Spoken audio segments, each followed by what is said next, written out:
Hello. Welcome. Today, we have the trusty composition. Got a couple things I want to go about or talk about or whatever. Basically, I rewatched every single Dirty Boxing card again, and just to see who the best prospects were in a way. Maybe not prospects, but the most entertaining or the people who caught my eye that you should probably pay attention to going forward with Dirty Boxing because I feel like no one really talks about the people who actually show up and show out. So I'm gonna tell you who I think had the best performances and who really caught my eye. There's gonna be a couple people that aren't on here that you might be like, oh, why don't you put them on there? It didn't really, it wasn't enough. I'm telling you, if I wrote it down, they're interesting in some sort of way. So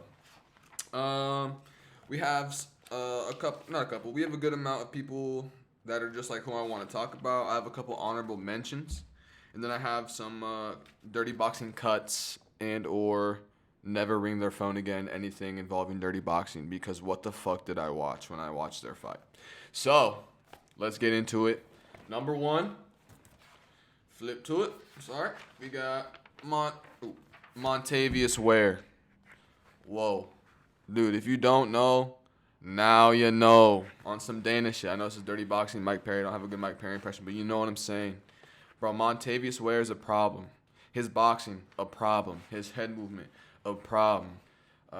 His speed, a problem. His in and out, a problem. His body work, a problem. Bro, Montavious Ware's only had one Dirty Boxing fight against someone that I will be talking about later in this video, Alexander Shank, who I do rate some decently highly. Watching off based off of Alexander's first fight, he looked really good. He had really good inside boxing, all that. Obviously, I'll talk about all that later. But wow, how Montavious Ware did him was insane. If I'm not mistaken, it was a first round finish. Literally just boxed his socks off. I'm not mistaken. There probably wasn't even any elbows. There might have been one or two, but nothing that really that I can remember off the top of my head right now. I did watch all these like a couple days ago, so they're not as fresh, but still watched him, so I know about him. Yeah, he just got signed to Dirty Boxing 2. I don't know for how many fights or whatever, but he did sign a contract, so he is looking for some sort of a future with Dirty Boxing, which is very good news for Dirty Boxing for everybody. Because he's my favorite Dirty Boxer just from his one fight and how he fought. Holy shit! When I tell you, go back to DBX4 and watch Montavious Ware versus Alexander Shank. Whoa, just crazy. Not trying to overly glaze, but he is probably my favorite Dirty Boxer. Just he had the best performance in my opinion, the most entertaining. The next one we're gonna go with is obviously the man of Atlanta, Corey Jackson, the head coach at ATT Atlanta. Come on, 155 pound, 3-0, can't be beat. He literally should be next. If they do like a inauguration or whatever the fuck that word is for the 155 belt, he better be there. I don't know who it should be against. I feel like we need some more, just events to happen to see, where everyone kind of stands within whatever rankings there are. I don't think there are really rankings yet, but you know what I'm saying.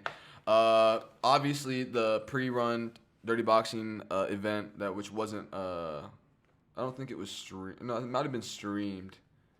I don't know, but it was like it wasn't even. It was the thing before Dirty Boxing 1. Basically, Corey was the first guy to show off how to use elbows or just spam him. Cut his dude up. Dude gave up, quit. He won 1-0. 2-0. He got probably. I'm not trying to be too biased. I know I live in Atlanta or whatever, but he probably had the best KO of the year so far. Maybe. There's some good ones I honestly saw for all these cards, but his dude that he was fighting, I don't even remember his name, but he was just spamming Superman anything, elbows, punches, whatever. And Corey threw a crazy overhand, knocked him the fuck out, flatline KO. And that was on Dirty Boxing 1, so the first ever actually Dirty Boxing card. And he got the first ever performance of the night bonus. That's pretty historical, in my opinion, for Atlanta and Dirty Boxing and for Corey. So, yeah, I got the knockout of the night. And then not even to mention, after he already flatline KO'd him with the overhand, he came down with he just jumped to the ground and punched him on some ground and pound shape. But only one good punch probably actually took a year off of his life. Pretty insane. And then his third fight was Juan Alvarez. Not gonna lie, it was pretty close. I think it could have went maybe either way depending on how the day was. But I did rewatch it, and I think that Corey did kind of land the better shots the whole time. It was very tit for tat, and nothing really crazy even happened, but that just adds on to the dirty boxing experience for Corey because he has a finish. He has basically a doctor stoppage, essentially, or a TKO, and then he has a close decision. So he's if anyone has hella DBX experience, it's him. So he's already becoming a seasoned vet of the dirty boxing game. Fuck with Corey.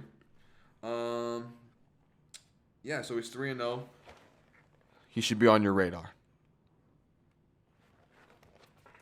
Number 3, CJ Brandt. He only had one dirty boxing fight. He took it on 3 days' notice. He looked so good, bro. He looked so good. He had hella good inside boxing. His elbows are really good. He's fast. Good combos, everything. He looked really solid.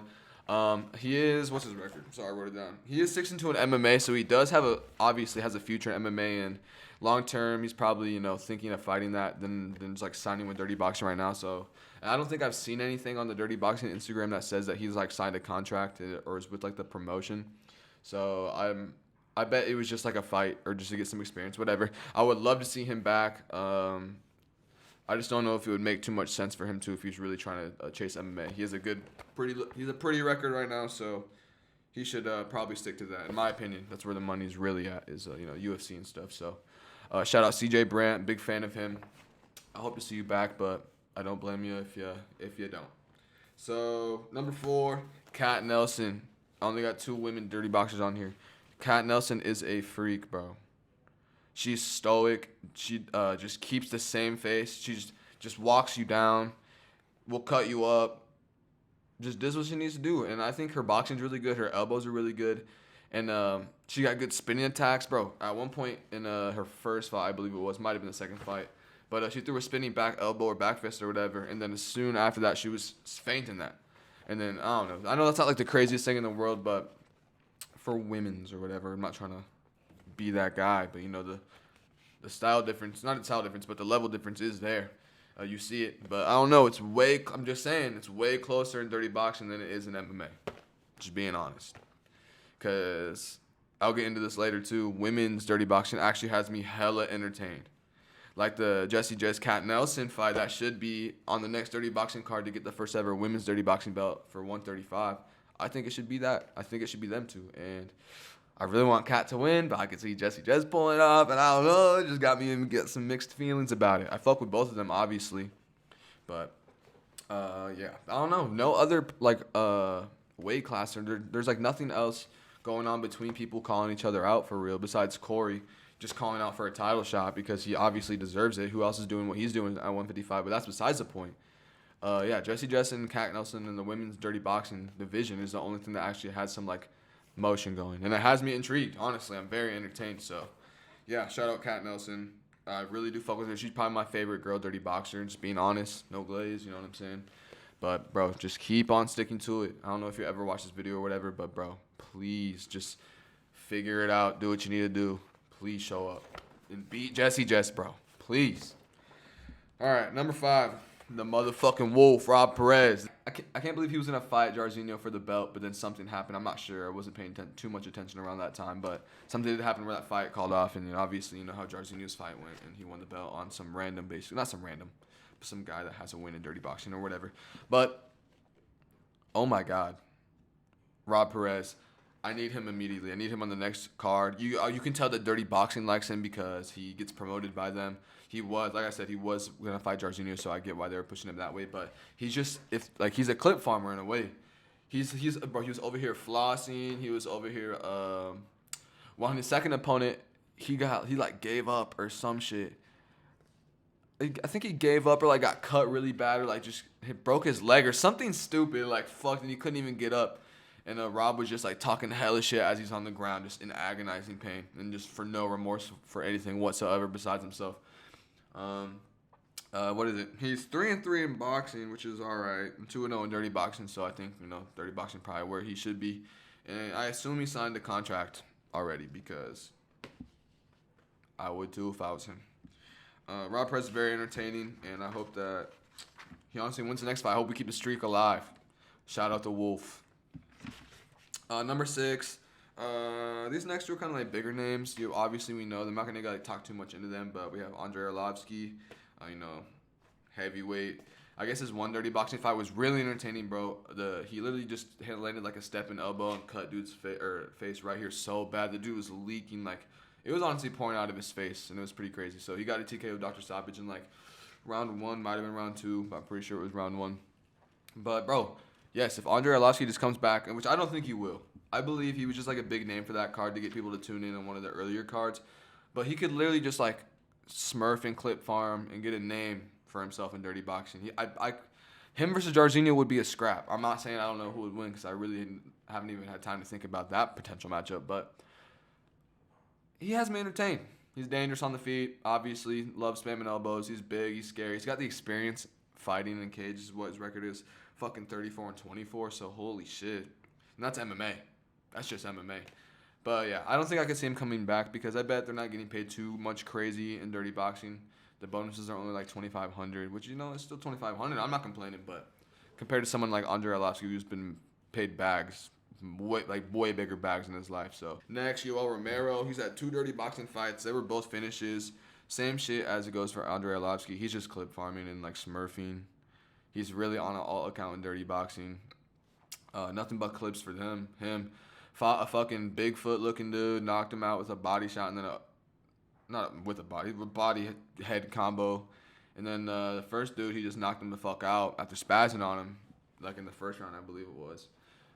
So yeah, I hope to see more Yoel Romero. I think he could actually. I mean, he's a little older, but what? Like, if he's still down to fight, what the fuck does that matter? Honestly, entertained. We all know Yoel and Andre, so we're gonna move on to the next one.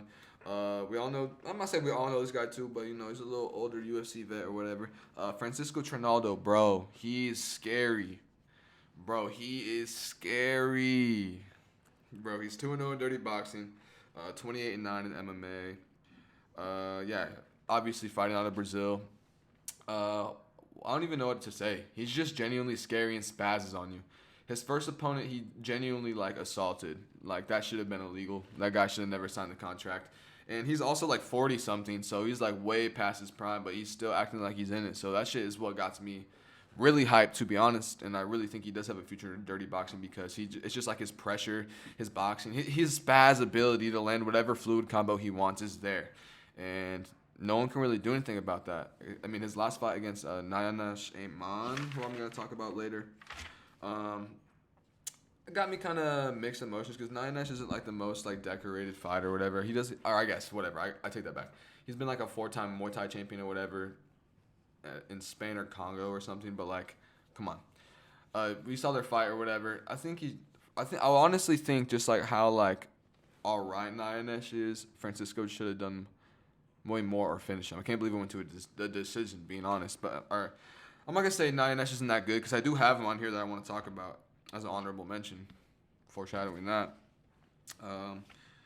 Anyway, yeah, let me just get off and I'll talk about him later. Francisco Trinaldo, I fuck with him heavy. And I think he's just a straight dirty boxing spaz and only wants to create damage. And why wouldn't you like that? It's entertaining. So, next one, I was talking about her earlier, Jessica Rose Clark.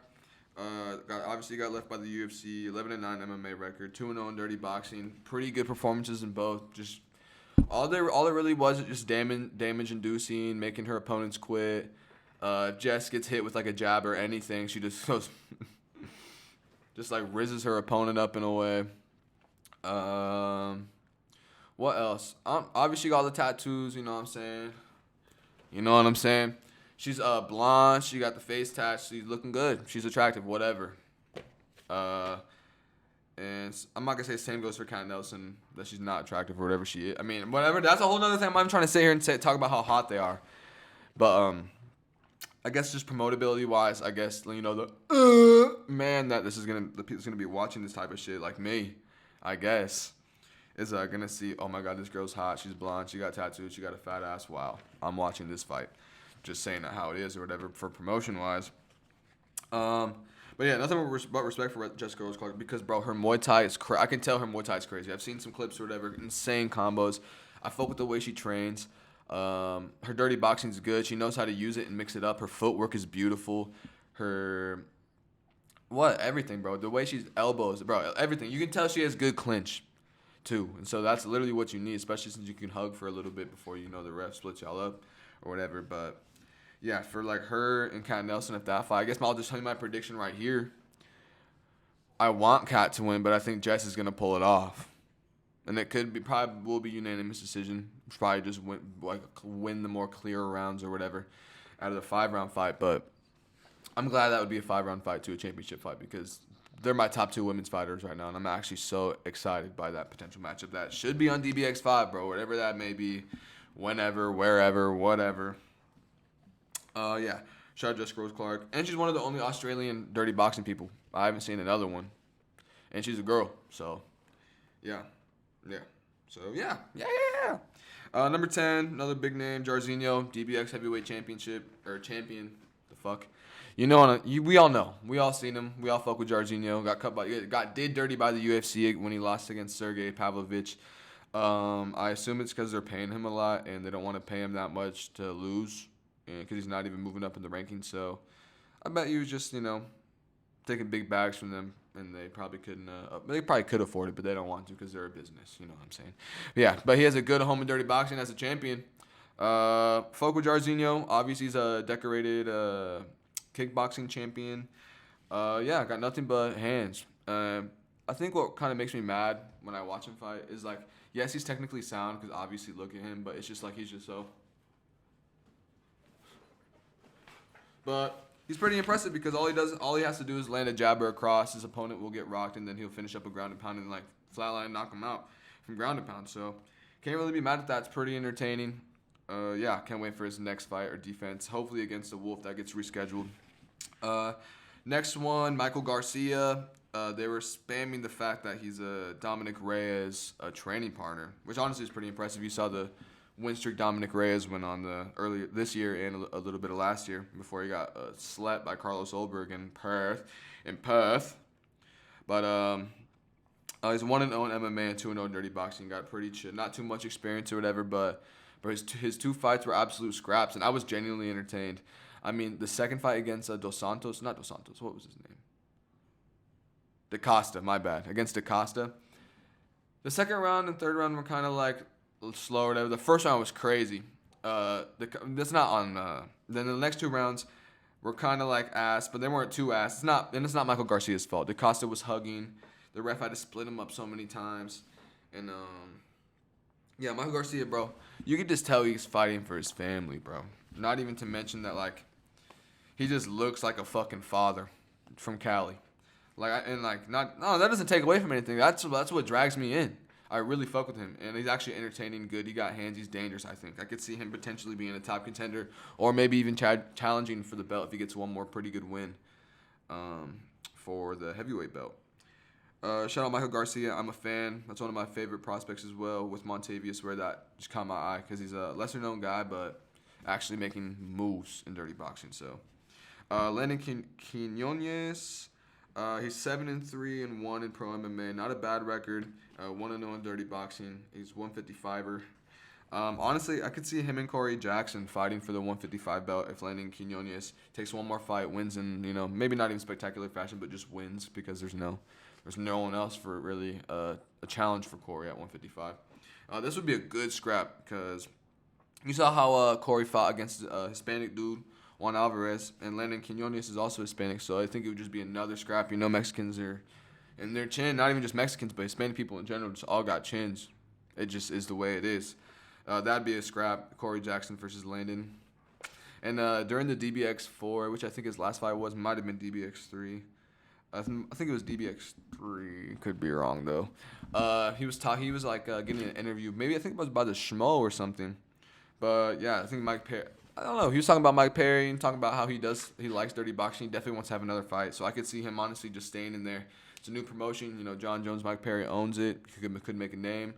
It's a young promotion. So if you can be one of the first names in a young promotion, you could be a long-lasting guy long term. If that makes sense, you know what I'm saying? Like what Corey is doing right now. Anyway, yeah, he was just very entertaining. Let me pull up Mike Perry said it right. He's putting on a clinic on his opponent and his dirty boxing debut. The dirty boxing within itself was very good. Good 3-piece combos, good elbows in and out, very good uppercuts while holding the back of the opponent's head. I was entertained. His opponent was eating all his combos, but the damage was done. His face was very bloody.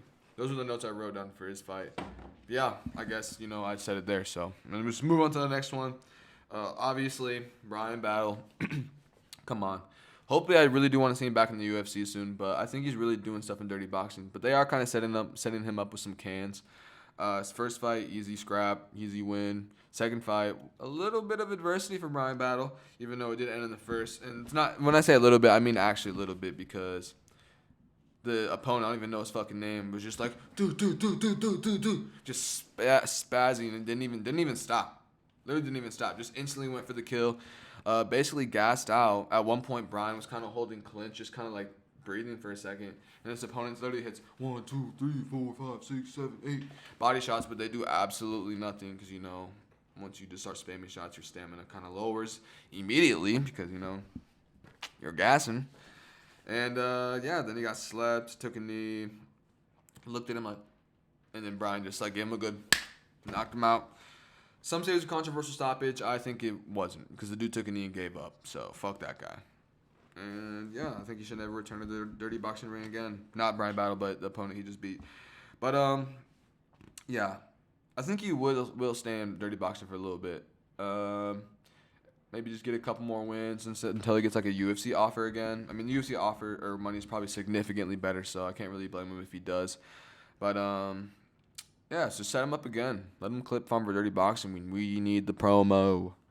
And the Butcher can rip a good one on the mic, bro. He was literally talking crazy. Not even talking crazy. Not crazy at all. It's not crazy. He actually was making very, very much sense. But he basically ripped a Bible speech in a way, talking about just being a bigger, better man. And just talking about adversity, whatever. I had goosebumps watching it. I'm not going to repeat it word for word, but y'all probably seen the clip too, so y'all are pretty fond to it. Bryan Battle. Safe to say, he should be fighting for the belt next at 170 or 185, whatever he fights. I think it's 185. I don't think he wants to cut to 170 for Dirty Boxing. Talking, what happened in the UFC. Whatever. Now I got some honorable mentions. Bro, Jeff Craig. And I was debating on taking him out of the honorable mentions and just putting them in the people that are on my eye or whatever. But he's 6-3 in MMA, not too bad of a record. I seen on his Instagram that he's just got a belt after his Dirty Boxing fight. So obviously he's still chasing MMA. But I did also see on Instagram that he signed with Dirty Boxing. So he obviously wants to give it a fucking shot. Thank God, bro. Jeff Craig has the best chin in Dirty Boxing. Maybe the best chin I've ever seen. His first opponent was this black dude. I don't even know his name, but literally landing every heavy fucking shot ever on Jeff. The whole first round, Jeff was eating every shot that was coming towards him. Body shots, mostly face shots to the fucking face. I'm talking about insane overhands, just hooks, you know what I'm saying, crazy. And then what else? Yeah, he literally was eating all that. But he basically was about to lose the first round, and then the last 20 or 15 seconds or whatever, he catches dude on the chin a little bit with a right hook, and that dude obviously has no chin because he just falls back and Jeff basically just grounds and pounds him for the rest of the remainder of the round, which I think is enough to take the round, even just because he did the more work or whatever. He didn't even drop the dude didn't even drop Jeff Craig or whatever. I'm telling you, he has a crazy fucking chin. I'm honestly insane, and his just vibe is just chill. He just seems like a happy-go-lucky dude, and then a above average Joe in a way, if that makes sense to you. It makes sense to me.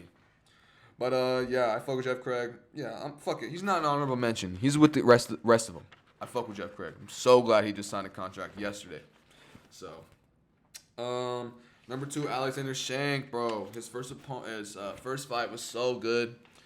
He looked really good. It was a little closer, but he still pulled it off. I can't remember if he got the decision or a finish. I'm pretty sure it was a decision. If it was a finish, I probably would have remembered. It might be wrong. But the only reason I got him an honorable mention is because, bro, how he got did by Montavious Ware was so dirty, bro. It was so dirty and bad. Bro. I hate. It hurts me to say it, bro. But Alexander, you got graped, bro. You got graped. I can see him obviously bouncing back from this. Montavious Ware is my GOAT. He is just crazy on the feet. He's just a whole nother level to the shit. Obviously, go watch that fight back. Like I said, if you haven't, Alexander Shank versus Montavious Ware, Dirty Boxing 4. I don't really got too much to say about Alexander Shank besides he does look good. He can definitely stand and hold himself. Yeah, it's just unfortunate what Montavious Ward did to him. I do fuck with Alexander Shank, so come on. You got it, kid. Keep it coming. Next one. Alexander Shank. Oh, next one. All right. Alex Caceres, bruh. He's 1-1 in dirty boxing. His first fight was pretty close. It was really tit for tat until the last round when he got caught with a crazy spinning back elbow and cut his fucking eye open pretty bad. So, I mean, it was pretty entertaining nonetheless. That's why I have him in the honorable mention. But I just like his striking doesn't like just seeing it. Like he's going tit for tat with essentially nobody's. Sorry, but and you know he was in the UFC or whatever. He has some like not accolades, but you know what I mean. He's Alex Caceres, bro. We all love Alex Caceres. But his dirty boxing just doesn't have me like convinced that he could like even win a belt in dirty boxing. So that's why he's an honorable mention. Obviously he's promotable. He's Alex fucking Caceres, Bruce Leroy, the man. So yeah, I'm not gonna go too much on him. We all see it. We all probably feel the same way. So number 4, honorable mention, James Cannon, bro. James Cannon is a freak of nature, and like not even in a good way.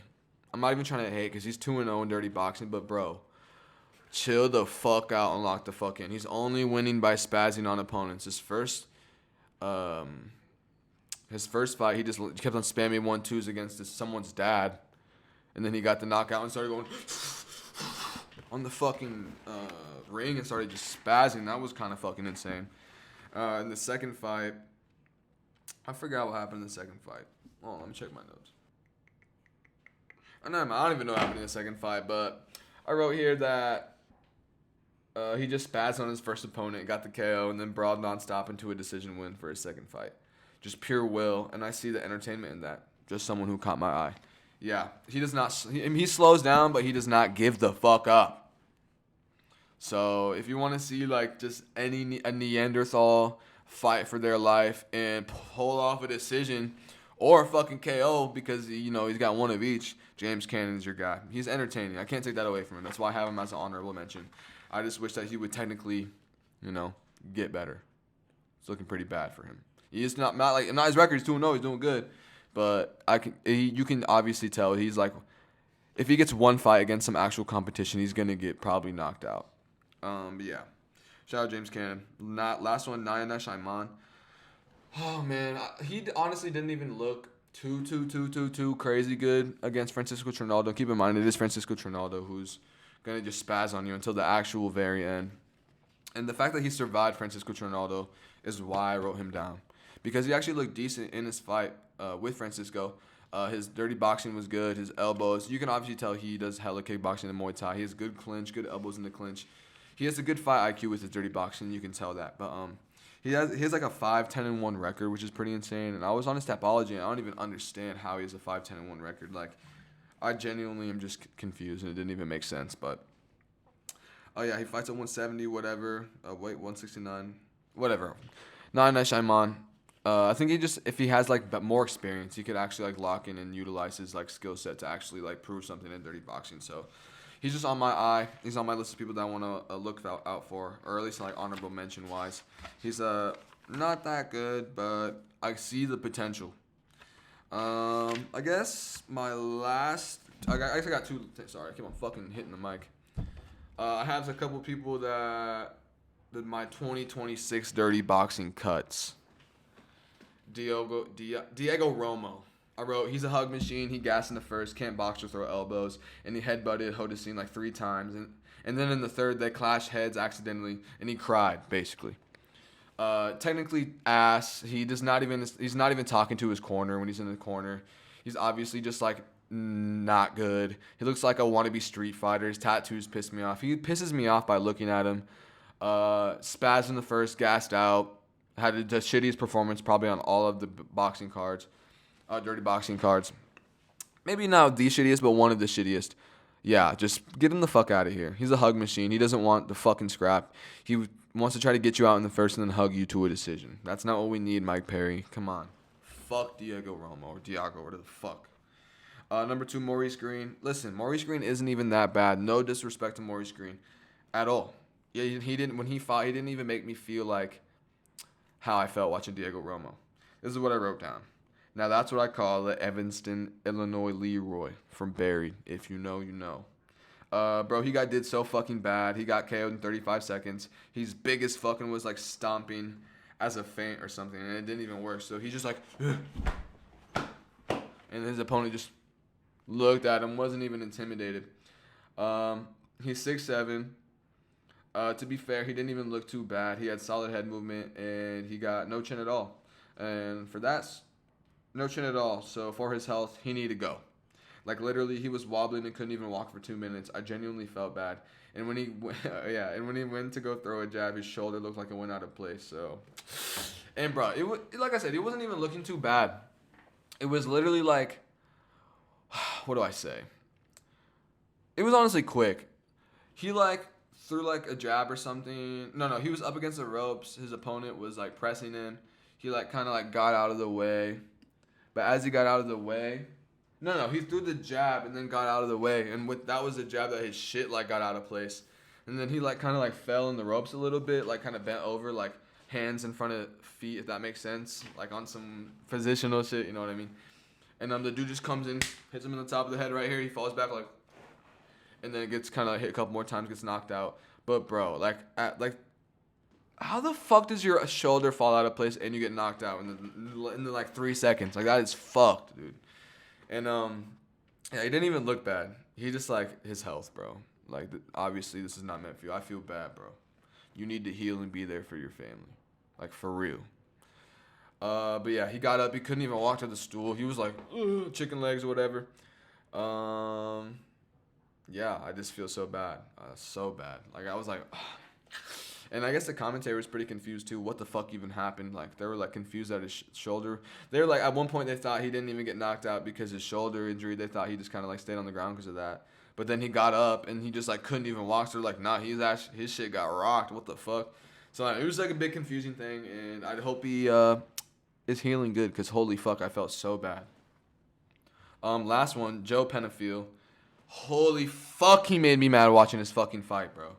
So fucking upset. He literally got the shit beat out of him. Fought with his hands down. Barely landed anything. Hey, listen, his boxing was decent. Whatever. It was decent. Whatever. Elbows were decent. Whatever. But he literally would just like get hit and go. Make a little stank face and go.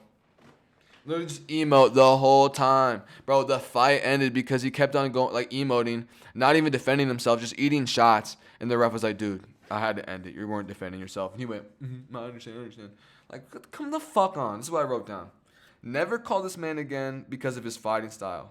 His fighting style was showboating, making faces, and getting hit. The fight literally ended because he wasn't defending himself and was getting touched up, emoting. Like, what the fuck? That shit was boring and embarrassing. Time to retire. Time to retire, kid. I don't even want to talk about him anymore because genuinely thinking back to it, he just pissed me off. Like, you have no aura. You have no aura, kid. Fuck you. Holy shit. I guess I got some last thoughts and comments talking to going into the future Dirty Boxing or whatever. Number one, in Dirty Boxing 1, some dude shot a double leg, which is illegal, but I love the idea of it, just getting in their head. Again, it's Dirty Boxing. Obviously, we shouldn't be shooting double legs, but I think like the idea of where he was coming from, that I think he was coming from, was smart. Like just trying to like switch it up. Be weird, be dirty with the dude. First of all, it's Dirty Boxing. You hear Mike Perry say it all the time. Let's get dirty. Let's get dirty. And I know there's refs, there's rules or whatever, but you know the refs, come on, let shit slide sometimes. You know what I'm saying? It's Dirty Boxing.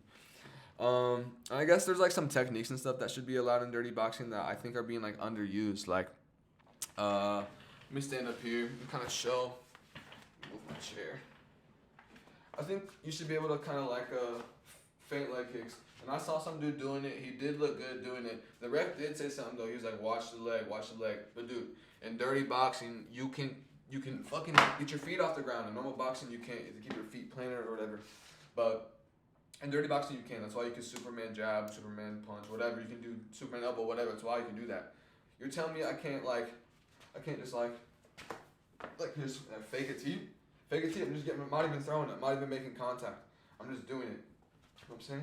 And a lot of people come from MMA backgrounds, so, you know, their whole life they've been training that kind of shit. They probably are, used to, like, knocking away a teep or, like, dodging head kicks, dodging body kicks, checking. So imagine you fake that, they like lift their leg up and whatever. They're off balance. I'm saying there's advantages to that, and it's dirty boxing. Come on, let's get dirty. We should be able to do that.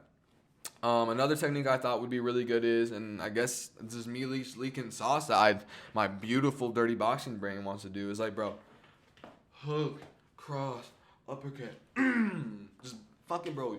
Like, you have 4-ounce gloves, bro, dirty boxing gloves. Just like hit the inside of their thigh or the outside. You can't kick, but you can fucking punch it. Yes, I know it's harder than it fucking sounds because, listen, you go for a jab, cross, so you just like whack a crazy left hook to the inside of their thigh or whatever. I guess your arm is down, you can get hit with anything, but that's what I'm saying. Just add it to your combos. Don't just go for it over and over again so you can get fucking comboed. Be smart about it.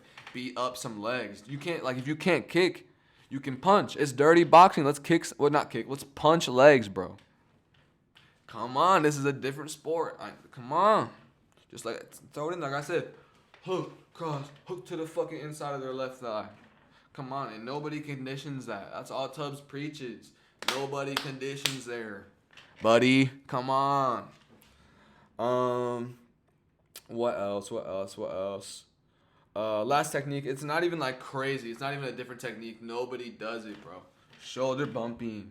Shoulder bump. Uppercut. Shoulder bump. Shoulder bump. Uppercut. Hook. There's like, because there's so much clinching in dirty boxing, and people love hugging when they get tired. Listen, it is what it is. It is what it is. It's just part of the game or whatever. But say you're clinching, just bro, in them 4-ounce gloves, so you could easily KO someone with some nasty uppercut with that. And I just wish people would do that shit more. I guess next one, Mike Perry, keep doing your thing, bro. Promotion wise, commentary wise, you are so funny. I forgot what the fuck he said, but he just, first of all, when I'm watching these dirty boxing cards, I smoke my weed, whatever, I'm chilling, I'm vibing. And like towards the end of every card when Mike Perry's on commentary, I feel like we're both high. If that makes sense. Like, he's just like talking crazy. Not even like crazy, but just like obviously has high thoughts, bro. Obviously just is high as fuck. There was so many things that made me laugh. I wish I wrote them down so I could tell you, but I don't remember them off the top of my head. But just like you get the vibe if you listen to Mike Perry on commentary, bro. And the commentary is pretty good. I fuck with the commentary too. You got Jason Anik and that fucking big white dude that hit the fucking eyes, bro. I don't even know his name, but I'll get familiar eventually. He always looks high as fuck. He got good takes too. I fuck with him more than Jason Anik, low key. But how can you hate Jason Anik? I'm not saying I hate him, but you know what I'm saying. But yeah, I fucking love Mike Perry, bro. So funny, and he's actually good at what he does. You know that platinum tequila? I want to try that platinum tequila. I really bad. You know, I work at a tequila bar, an agave bar, Mike. If you ever see this video, let us know. And I heard it's 100% additive free, 100% agave, all that. That's what we sell. So let us know. We can work something out. We can get a margarita of the month something going with your beautiful, beautiful, beautiful, crisp, smooth platinum tequila. Anyway, let me chill. Yeah, I guess that was kind of my last. I guess I did say the commentary always sounds high as fuck. I'm crackling by the time the main event is happening on every single card. Anyway, I already kind of talked about that. I guess there was one thing left that I wrote. Bro, this wasn't even about a specific person because they were both just slugging it. But Dirty Boxing 3, Travis St. John versus John Zay Silva is up there for Fight of the Year. In the first round, John Zay dropped St. John and essentially TKO'd him, but the ref stood him up because it was the 5 second to ground and pound or whatever. The ref was like, come on, get up. And you could tell that St. John thought that shit was over. But then he got up, he got up. And then the ref stood him up, and then he threw the craziest Superman punch and then dropped Silva, and then they slugged out the rest of the first round. And then going into the second round, Silva tags up St. John real quick. And gets a ground and pound finish early round 2. That shit was so entertaining. Wow, that's exactly what I wrote down, basically. Go back and watch Travis St. John versus John Zay Silva on Dirty Boxing 3. The best dirty boxing fight ever. So far, honestly. Like, it's not like even just one-sided. They're both dropping each other. It's crazy. It's just like, fuck, that first round is fucking insane. I honestly want to watch it back just thinking about it right now. But, yeah. That's really it. Yeah, those are the people I think that you should keep an eye on going into the future of dirty boxing. I hope that all the people I said do have a future in dirty boxing or decide to sign contracts or whatever. We'll see. But yeah, thank you. I appreciate you. And I'm gonna try to be that dirty boxing dude that makes videos about dirty boxing because nobody's doing it. So subscribe, comment. If you have any, comments, thoughts or whatever, let me know. I'd love to talk about them in the comments. If there's anybody else you think that I should have put on this video that caught your eye, there is a couple. Not gonna lie, there was a couple. I just didn't put them down. Like that dude who got that fucking uppercut KO. He just signed a contract as well. Forgot his name off the top of my head. And yeah, whatever. Thank you guys. Appreciate it. Yes, have a good day. Yeah. No more for the awkward outros. Goodbye.